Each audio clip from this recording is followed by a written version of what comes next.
J'ai voulu pièce faire ou pas? ressentir la guerre plutôt que de l'expliquer. Je veux faire ressentir ce que les soldats vivent sur le terrain. En fait, j'ai vu beaucoup trop, malheureusement, de potes autour de moi qui sont en processus de divorce, soit qui ont pété des câbles à côté, etc. Parce qu'il y a trop d'écart entre leur vie de tous les jours et la vie en Milouim. J'ai pas du tout envie d'y retourner particulièrement.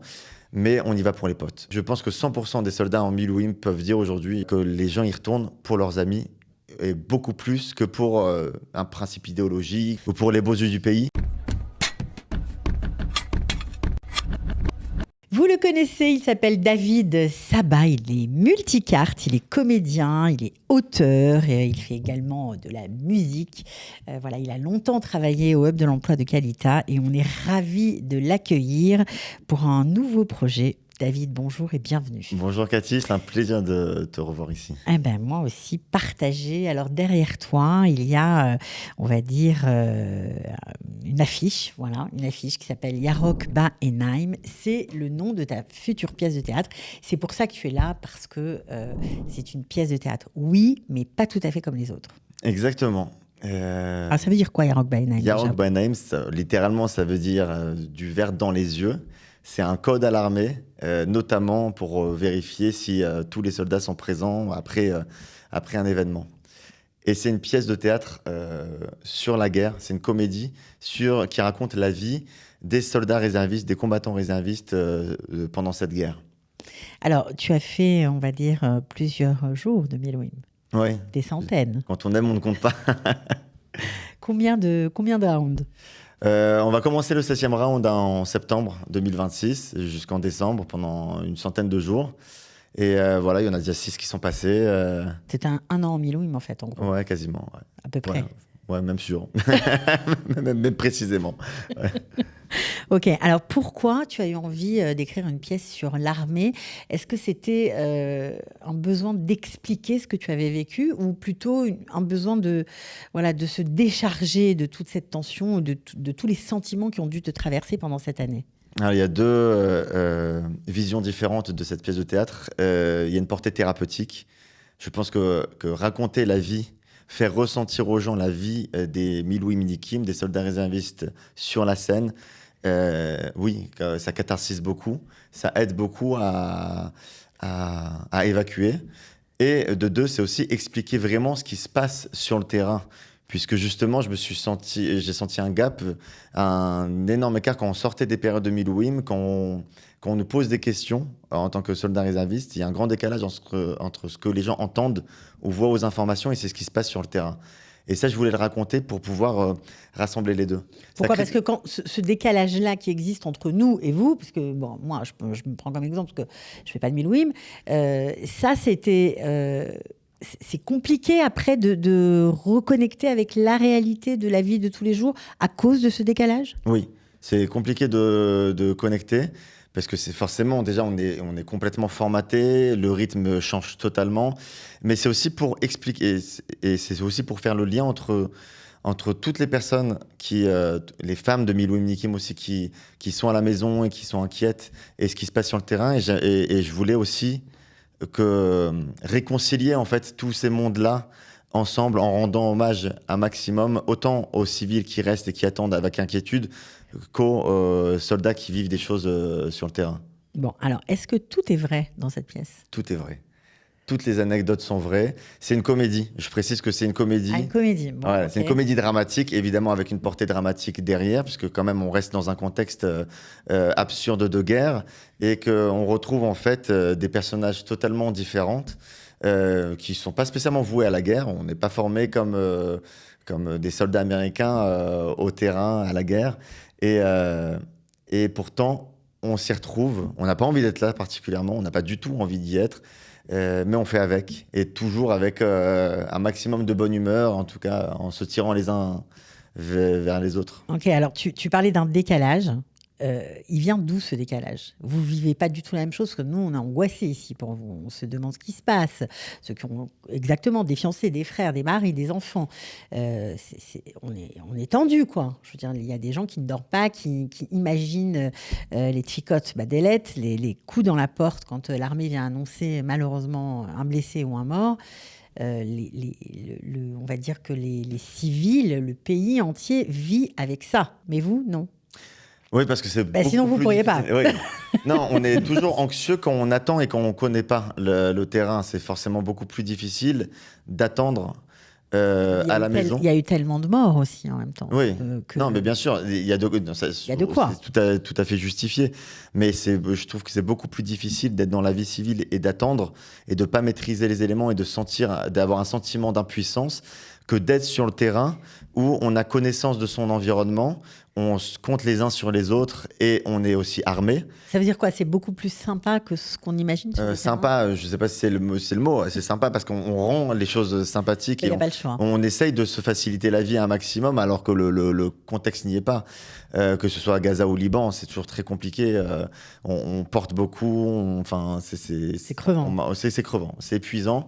Et ce que je voulais montrer, et c'est ce que je te disais, c'est que c'était très compliqué pour les gens dans la vie civile d'être dans l'attente et dans l'inquiétude que d'être sur le terrain où on est focus sur une zone, un endroit, on s'occupe pas de ce qui se passe ailleurs dans le pays, parce qu'on est focus sur une zone particulière. On oublie tout, quoi. On pense qu'à ça. On oublie tout. Et aussi, le fait de physiquement ressentir de la faim, de la fatigue, de l'épuisement et les journées qui passent lentement et des choses comme ça, la tête et l'esprit est occupé.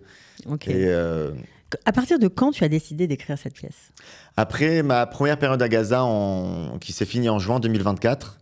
Alors, il y avait déjà 6 mois de guerre, on avait déjà fait 6 mois de guerre depuis.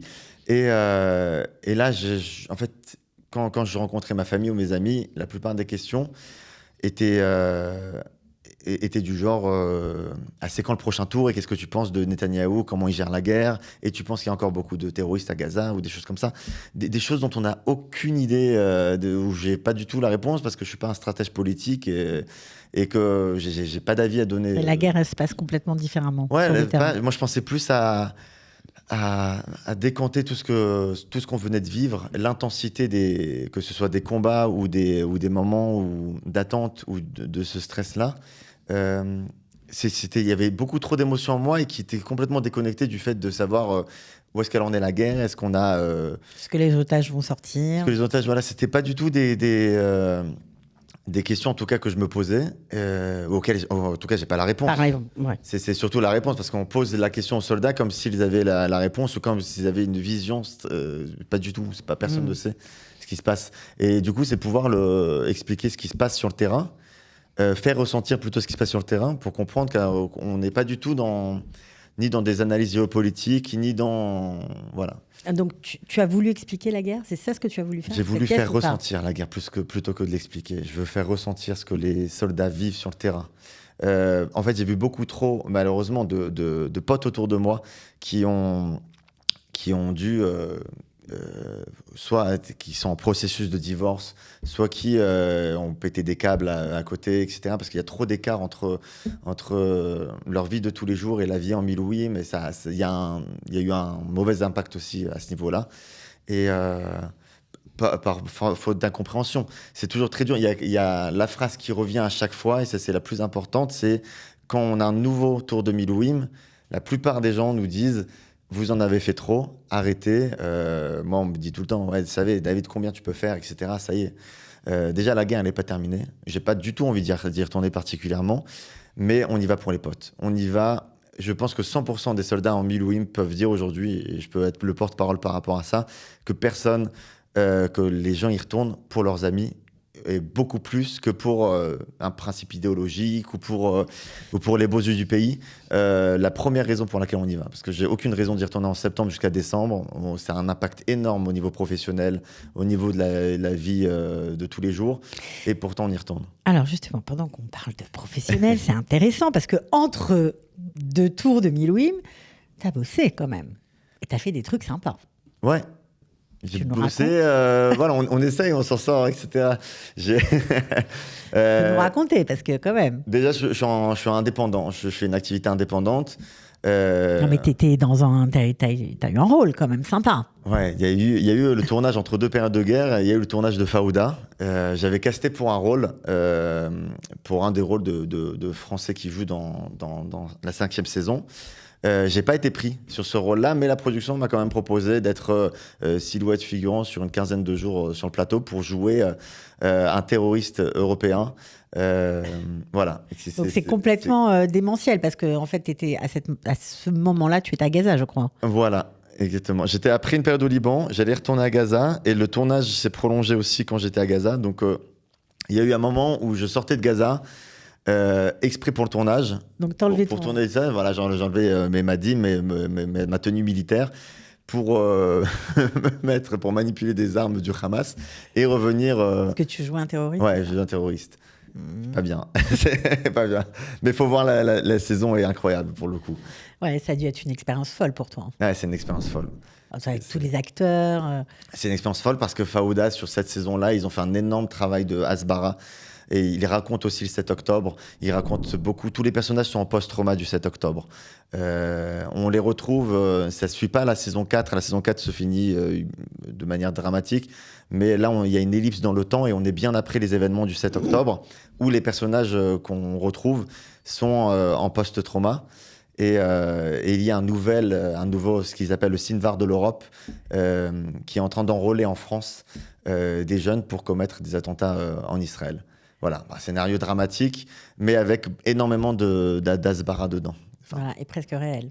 Et et très préventif surtout sur ce qui est en train de se passer, notamment en France. Donc, une aventure incroyable que tu ne vas pas oublier de sitôt, j'imagine. Non. Tu as gardé des contacts avec les comédiens, etc. Bien sûr, bien sûr. Un particulièrement qui s'appelle Hakim Jaziri, qui est le méchant de la saison, qui est un franco-algérien musulman, qui est tombé amoureux d'Israël.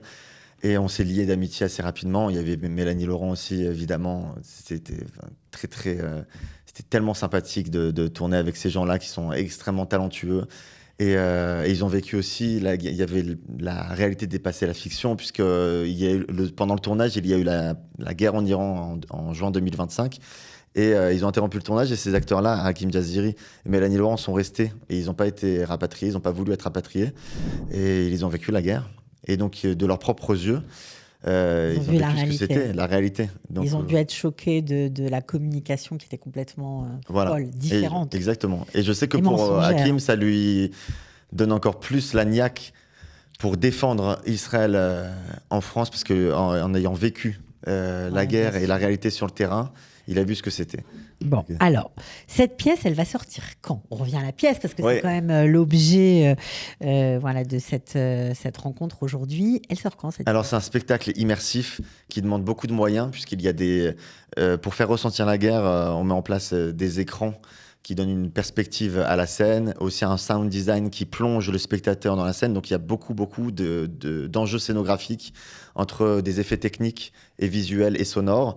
Et aussi, évidemment, le décor, les costumes, la mise en scène. Donc, ça prend du temps à monter. J'espère la mettre en place pour février-mars 2027. Tu as des partenaires avec toi ? C'est toi qui fais tout pour l'instant ? Pour l'instant, je fais tout. J'ai lancé une campagne de financement participatif et je sollicite aussi à droite à gauche des sponsors, des fondations. Je suis en train de monter tout ça. Tu fais tout, quoi. Tu l'as écrit, tu joues. Voilà, je la mets en scène également. Okay. Et ce sera massif puisqu'il y a une vingtaine de comédiens sur scène. Et voilà, en espérant que ça prenne. Ça va être un beau spectacle, quoi, en fait. Ça va être un show, quand même. Il y aura de la musique, j'imagine. Oui, il y a aussi un élément scénique qui est important. Il y a aussi des pianos sur scène.